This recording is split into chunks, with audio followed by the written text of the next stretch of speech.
நாம் தமிழர் ஆட்சி செயற்பாட்டு வரைவு 2026. ஈழம் எங்கள் இனத்தின் தேசம். உலகத்தில் 50,000 ஆண்டுகளுக்கு மூத்த ஒரு தொல்குடியினம் தமிழ் தேசிய இனம். இன்று 130 நாடுகளில் பரவி வாழ்கிறார்கள். தமிழர் வாழாத நாடில்லை, ஆனால் தமிழருக்கென்று ஒரு நாடில்லை. இந்த உலகில் வெறும் 20,000 எண்ணிக்கை கொண்ட இன மக்கள் கூட விடுதலை பெற்று பெருமையாக வாழ்கின்றார்கள்.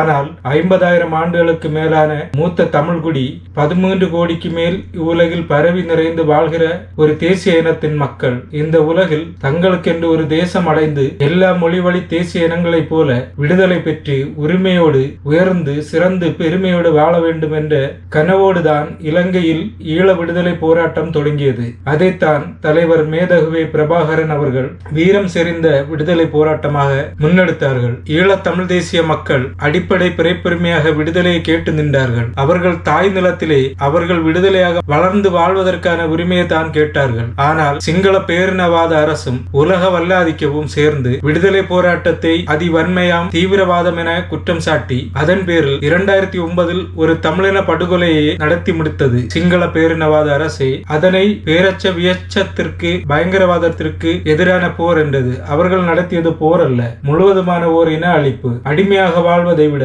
1000 ஆண்டுகள் அடிமையாக வாழ்வதை விட விடுதலையாக சாவது மேலானது, அதுவும் அந்த விடுதலைக்காக போராடி சாவது அதைவிட மேலானது என்ற முழக்கத்தை முன்வைத்துதான் அங்கே விடுதலை போராட்டம் முன்னெடுக்கப்பட்டது. அந்த விடுதலை போராட்டத்தை அதிவன்மயம் தீவிரவாதம் என்ற பெயரில் அளித்ததை நாம் தமிழர் கட்சி தொடர்ந்து கண்டிக்கின்றது. உயிர் மூச்சாக நாம் தமிழர் கட்சி ஈழத்தை ஒரு தூர தீவாக 3 எழுத்து சொல்லாக பார்க்கவில்லை. தமிழ் தேசிய இனத்தின் மூச்சாக உயிராக பெரும் கனவாக பார்க்கின்றது. ஒரு இனம் என்று தனக்கென ஒரு தேசம் அடைகிறதோ அன்றுதான் முழுமையான விடுதலை அடையும் என்பதை மீண்டும் மீண்டும் உணர்த்துகிறது. தன்மானத்திற்கு இயக்கம். உலகத்தில் தன்மானத்திற்கு என்று இயக்கம் கண்ட தமிழன் இன்று அவமான சின்னமாக அலைகிறான். ஓர் அரசியல் விடுதலை போராட்டத்தை உலகெங்கும் வாழும் தமிழர்கள் முன்னெடுக்கிறார்கள். இந்த போராட்டத்தின் இறுதியாக 2008 தொடங்கி 2009 மே 18 வரையில் 1,75,000 பேருக்கு மேல் மக்களை படுகொலை செய்து உலக வரலாற்றில் இப்படி ஒரு கொடூர இனப்படுகொலை நடக்கவில்லை என்கிற அளவுக்கு நடத்தி காட்டியிருக்கின்றது சிங்கள பேரினவாதம். இன்றைக்கும்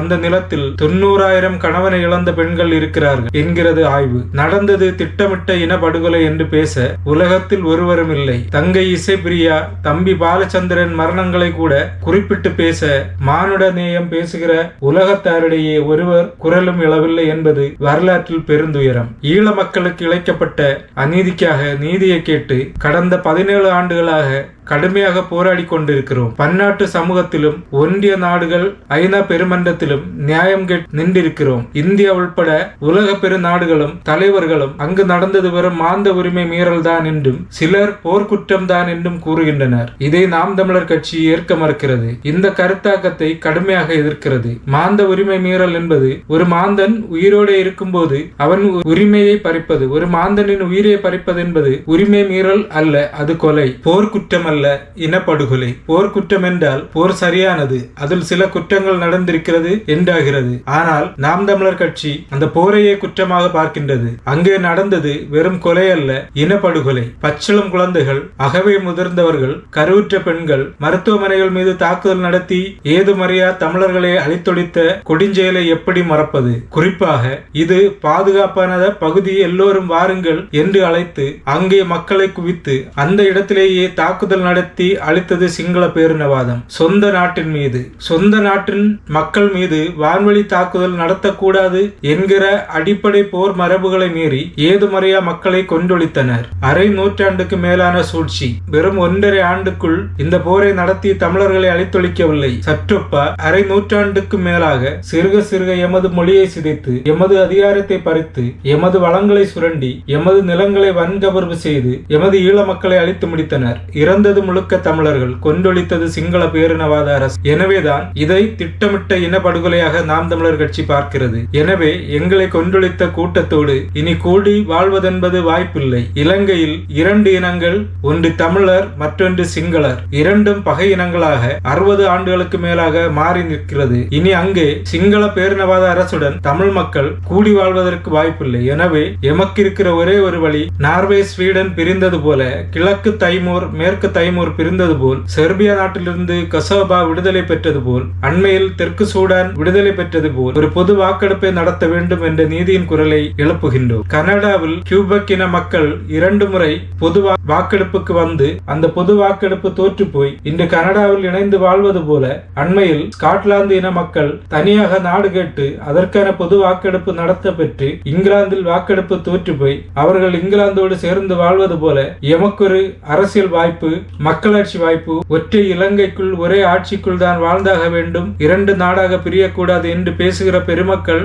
கருத்தாளர்கள், அறிஞர்கள், எழுத்தாளர்கள் எம்மக்களிடத்தில் ஒரே இலங்கைக்குள் வாழ்கிறீர்களா, தனித்தமிழ் ஈழமாக மீள்கிறீர்களா என்ற கருத்தை வைத்து ஒரு பொது வாக்கெடுப்பை நடத்துங்கள். அறிவார்ந்த பெருமக்கள், வல்லாதிக்க தலைவர்கள் எல்லோரும் மற்ற நாடுகள் எப்படி மக்களாட்சி முறைப்படி பிரிந்ததோ அப்படி எமது தமிழ் தேசிய மக்களுக்கான ஈழ நாட்டை பிரித்து விடுதலை பெற்ற நாடாக எல்லாரையும் போல தன்மானத்துடன் பிறக்க, வாழ, இறக்க உரிமையை பெற்று தாருங்கள். இந்தியாவின் கவனத்திற்கு. இன அழிப்பு நடந்து 17 ஆண்டுகள் கடந்து விட்டது. இன்றும் போரில் காணாமல் போனவர்கள் பற்றிய முறையான பதில் இல்லை. காணாமல் ஆக்கப்பட்டோர் அனைவரும் போர் நடக்காத பகுதிகளில் மக்களாலேயே போர்ப்படையினரிடம் ஒப்படைக்கப்பட்டவர்கள். அவர்களை மீட்டு தர கோரி கடந்த 2 ஆண்டுகளுக்கு மேலான அறவழி அமைதி வழி போராட்டத்தை முன்னெடுத்து வருகின்றது தமிழ் பெண்கள் அமைப்பு. உலகில் வேறு எங்கும் இவ்வளவு நீண்ட நாள் போராட்டம் நடந்ததில்லை. போர் முடிந்த நிலையில் உலக நாடுகளிடம் என்னவெல்லாம் வாக்குறுதி கொடுத்தார்களோ அதை இன்று வரை நிறைவேற்றவில்லை. போர்க்குற்றத்திற்கான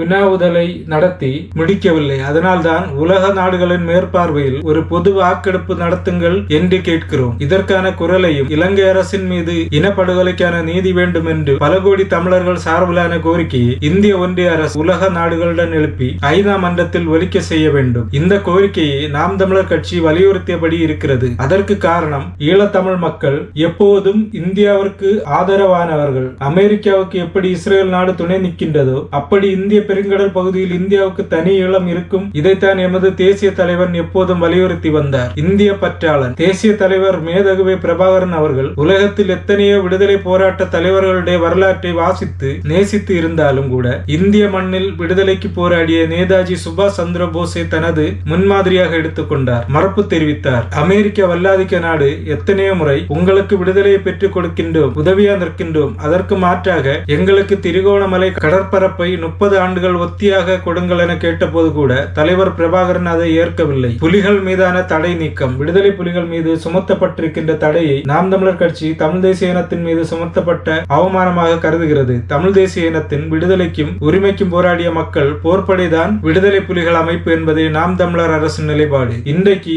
அந்த இயக்கம் முற்றுமுழுதாய் அழித்து ஒழிக்கப்பட்டு விட்டதாக இலங்கை அரசை அறிவித்த பிறகும் இந்தியாவில் தடையை நீட்டித்து அதன் மூலம் தமிழினத்தின் உரிமையை அரசியலாக முன்னகர விடாமல் இந்திய ஒன்றிய அரசு பல வழிகளில் தடுக்கிறது என்றால் மிகையாகாது. மேலும் இங்கு நடைமுறையில் உள்ள UAPA என்கிற ஆள் தூக்கி சட்டம் இந்த நிலப்பரப்பில் வாழும் பல்வேறு தேசிய இனங்களின் உரிமைகளை நசுக்கவே பயன்படுகிறது. இன்றைய நிலையில் இந்த நாட்டின் மதிப்புக்குரிய சமூக செயற்பாட்டாளர்களாக அறியப்படும் சுதா பரத்வாஜ், கௌதம் நவுலாஹா, ஆனந்த் டெல்டும்பே, சுரேந்திரா ஹாட்ஸ்லிங், ரோனோ வில்சன் உட்பட எண்ணற்றோர் இந்த மக்களுக்கு எதிராக சட்டத்தினால் கொடுஞ்சிறையில் துன்புற்றுள்ளனர். அப்படிப்பட்ட மக்களுக்கு எதிராக ஆள் தூக்கி சட்டத்தின் கீழ் நிகழ்த்தப்படும் இந்த தடையை என்றென்றும் தமிழர் எதிர்ப்பு நடவடிக்கையாகவே நாம் தமிழர் அரசு அணுகும். தமிழீழ விடுதலை புலிகள் மீதான தடையை உறுதி செய்ய ஒன்றிய அரசு எடுக்கும் எல்லா முயற்சிகளையும் அரசியல் அடிப்படையில் நாம் தமிழர் அரசு முறியடிக்கும் என்பதை பதிவு செய்கிறது. இந்த தடையினால் தங்கள் சொந்த நாட்டில் வாழ முடியாத எதிரிகளாகவும் வயிற்றில் கருவோடும் இடுப்பில் குழந்தைகளோடும்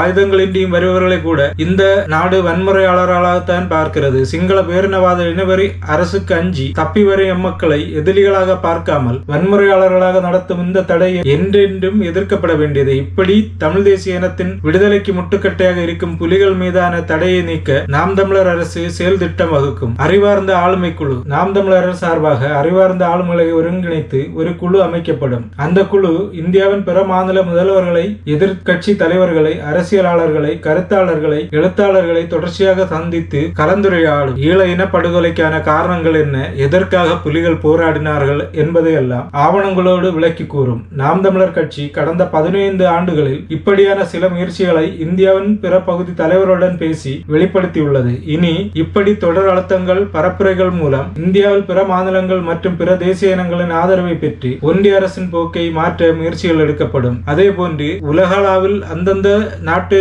நிகராளர்கள் அறிவார்ந்தவர்களை சந்தித்து புலிகள் மீதான தடை, இனப்படுகொலைக்கான நீதியை பொது வாக்கெடுப்பு உள்ளிட்ட பலவற்றையும் எடுத்துரைத்து நீதியை நிலைநாட்ட நாம் தமிழர் அரசு இணக்கமின்றி பாடுபடும் என்று உறுதியளிக்கிறது. இலக்கு ஒன்றுதான், இனத்தின் விடுதலை. கடந்த 35 ஆண்டுகளுக்கு மேலாக போராடி குருதி சிந்தி கண்ணீர் சிந்தி உயிரை விலையாக கொடுத்து வீட்டை இழந்து நாட்டை இழந்து பல்வேறு நாடுகளில் பரவி வாழ்கின்ற தாய் தமிழ் உறவுகள் ஈழ விடுதலை அரசியலை பன்னாட்டு அரசியலாக மாற்றி நிறுத்தியிருக்கிற இவ்வேளையில் தனி தமிழீழ சமனிய குடியரசை அடைய அனைத்து வகையிலும் நாம் தமிழர் அரசு உறுதி செய்யும். நாம் தமிழர் அரசுக்கு உயர்ந்த நோக்கங்கள் பல இருப்பினும் மிக உயரிய உயிர்கொள்கையான தமிழ் தேசிய இன மக்களுக்கென இந்த உலகில் ஒரு தேசம் அடைவதில் உறுதியாக இருக்கிறது. எனவே இலக்கு ஒன்றுதான், இனத்தின் விடுதலை என்ற ஒப்பற்ற கனவோடு நாம் தமிழர் அரசு ஒவ்வொரு அடியை மிக கவனமாக எடுத்து வைத்து செல்லும்.